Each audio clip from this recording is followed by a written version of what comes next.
Ayan guys, yung ating paklay.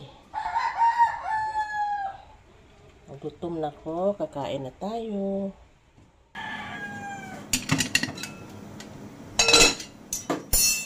Maglapwa tao, libro-libro sa baka.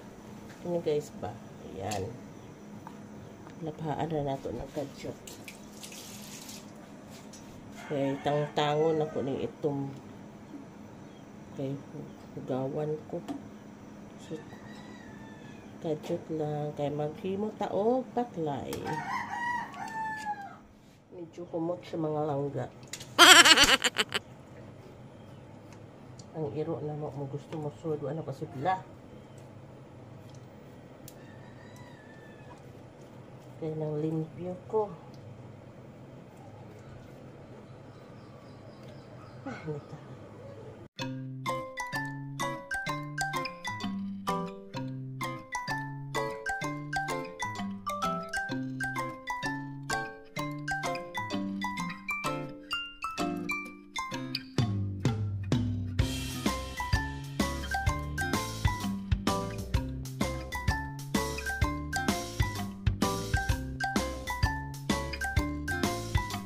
Na siya guys, nalinisan ko na.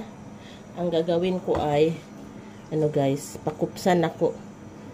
Pahubson sa naho sa naho panakutan. Ayan. So ayan siya guys. Nag-dry na siya kanina, marami talaga tong tubig. So pinabas ko.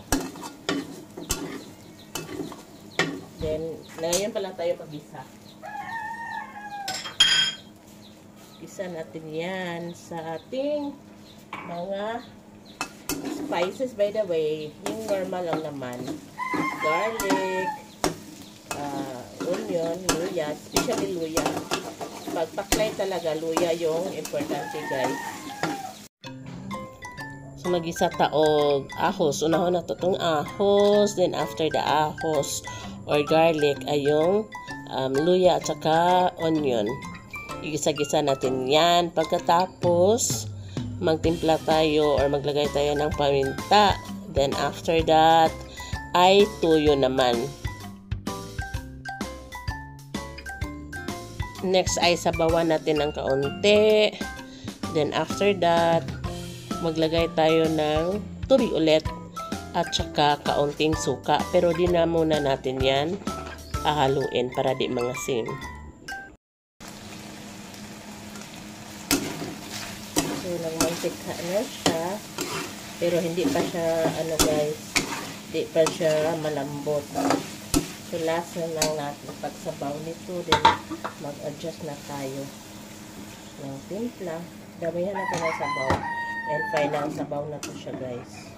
Para sa ating paklay.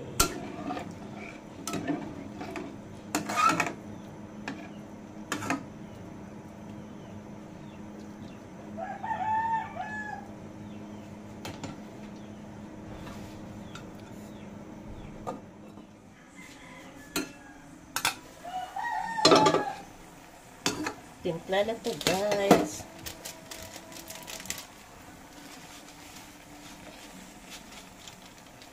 Kaya ilulod na ito ang carrots. Sa YouTube yung ano ko na eh.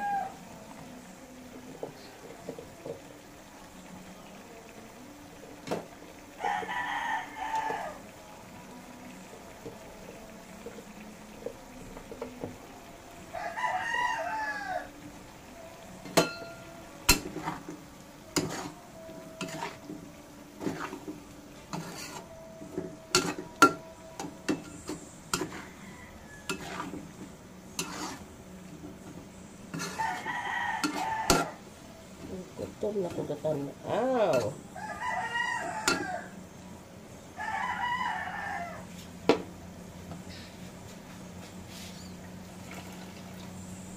May tubig lang. Okay. Natin makubas na siya. Okay.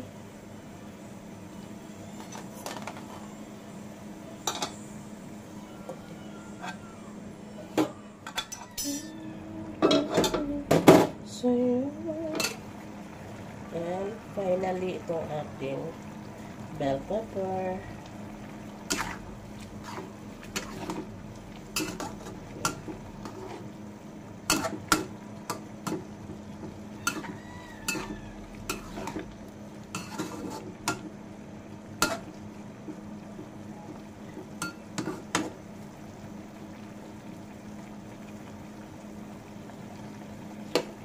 Wala akong mahanap na cornstarch, guys.